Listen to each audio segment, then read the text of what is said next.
welcome back to The Shelves Have Eyes. I'm Fantom, and today we'll be doing an unboxing of Legacy Galvatron. I realize that Galvatron is going to be re-released. This exact same mold is going to be re-released as part of the Studio Series 86, but because of that, I was able to get this particular figure off Amazon for about 15 bucks, sealed. I mean, the box has a little bit of a defect, but that's kind of a really good price for this particular figure, especially considering the fact he's a leader class. But let's get started. You can see that it has a little bit of a defect here. I mean, I don't think that anything inside is going to be changed or altered or damaged, but we start, and it's a very eye-catching box, like all the Legacy. Here we have the Legacy part of the Legacy mural, so we have Iguanas, Dragstrip, Thundercracker, Kickback, and Megatron. Very nice representation of the figure here, and we see that it includes the Matrix on a chain, and then another nice splash image of this character, and a shot of his cannon mode. It's exactly the same shot as this. So let's get started.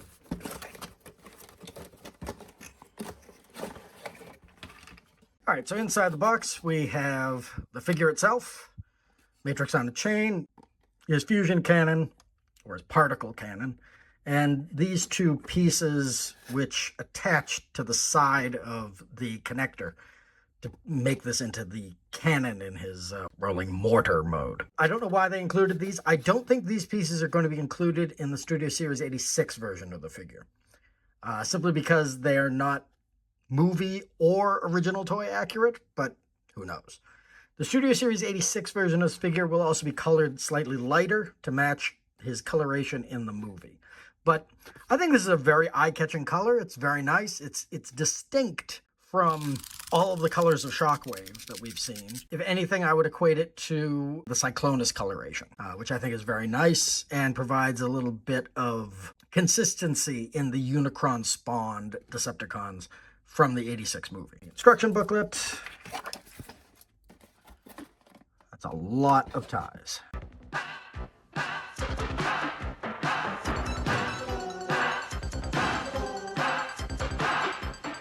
All right, so freed from his packaging, here is the Legacy Galvatron, which I believe is exactly the same as Kingdom Galvatron, but I mean, who's really counting here? There we go. All told, I'm happy with this figure. I think the sculpt is excellent. Coloration is excellent. Range of motion is fairly standard and consistent with other figures in the Legacy line. He's got regular joints on his knees, universals on his waist. He's got rocker knee. Oh, he does not have rockers. That's part of the transformation. He's got a bicep curl, which is nice, although that also is very advantageous for his transformation. No light piping, that's fine. I'm just going to take the Matrix off, and I'll put his particle cannon on his arm.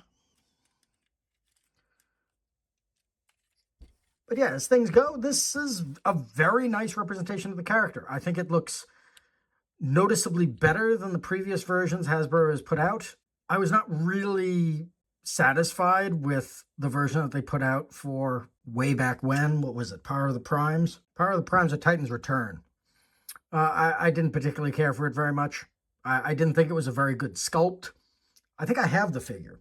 I was never really that enamored with it. But this is a really nice representation of the character. Colors pop. He's got very nice articulation. So let's take a look and see what he looks like transformed.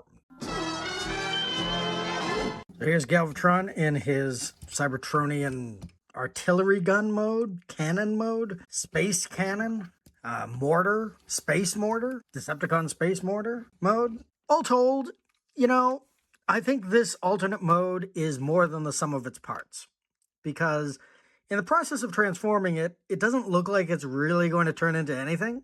And in fact, it kind of looks silly as you're transforming it, but like a Bob Ross painting. In the end, it does look really nice. It does look like the canon from the movie. It looks like a genuine update of the original toy. So I'm really happy with it. I think this looks really nice. Never really been a big fan of Galvatron. I never really read the Marvel UK Transformers comics until IDW reissued them as part of their Transformers UK line. And even then, I mean, it was just a slapdash mixture of the greatest hits that Simon Furman wrote. So I can't really say that I love Galvatron as a character.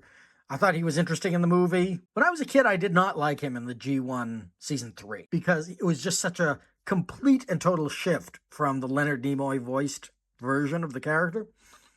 But in the intervening years, he's kind of grown on me. His madcap energy is insane, but endlessly entertaining. Season 3 has been growing on me for quite some time.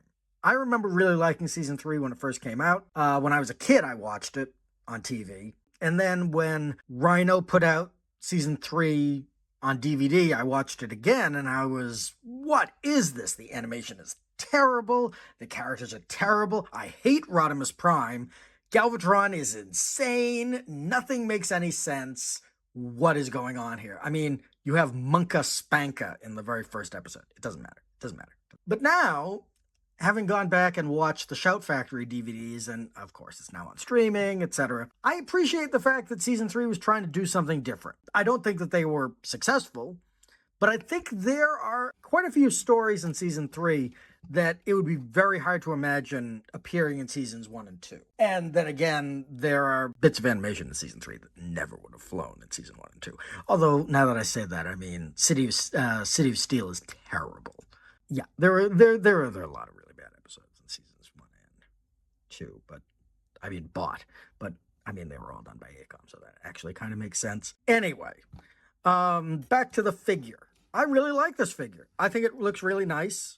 Because Studio Series 88 is coming out, this is dropping in price. I would pick it up just because I don't want to pay Studio Series 86 leader class prices just for a simple repaint of this figure. I don't really particularly like it when they do recolors, repaints in the Studio Series 86 line. I haven't bought Springer for that exact reason. Yes, his shoulders have been altered, but I can't help thinking that it's Hasbro double dipping.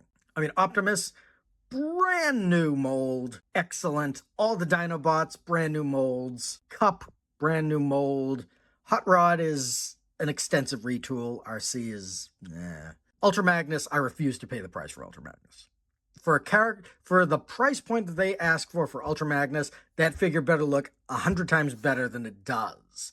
It just doesn't look good. His proportions are off. But Galvatron, I mean, they couldn't have used a better figure for the re-release in 88.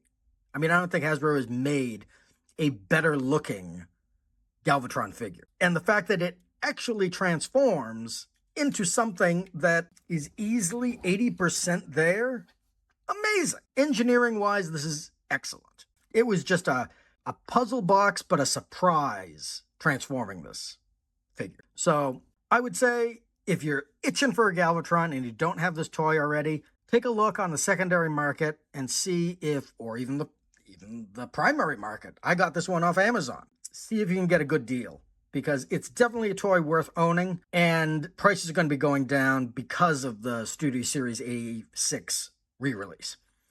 You can't go wrong with this figure. It's excellent. It obviously scales well with the rest of the line as a Chug class figure, so definitely worth it in my opinion. I don't think I would pay actual leader class price for it.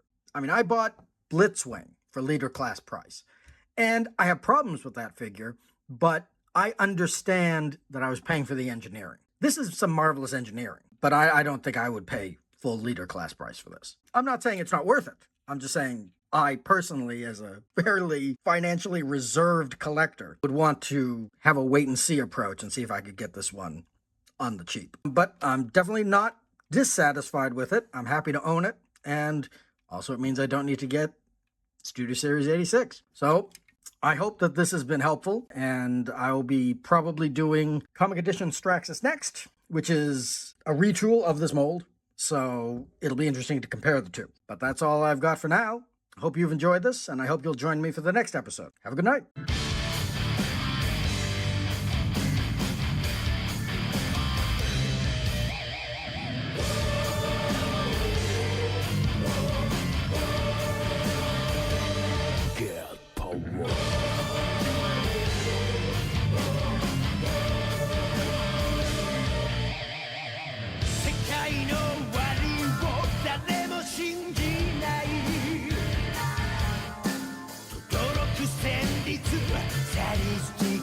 メロディー闇が生まれ闇が救い闇が征服する絶望がはびこる世界を狂気の愛で満たせ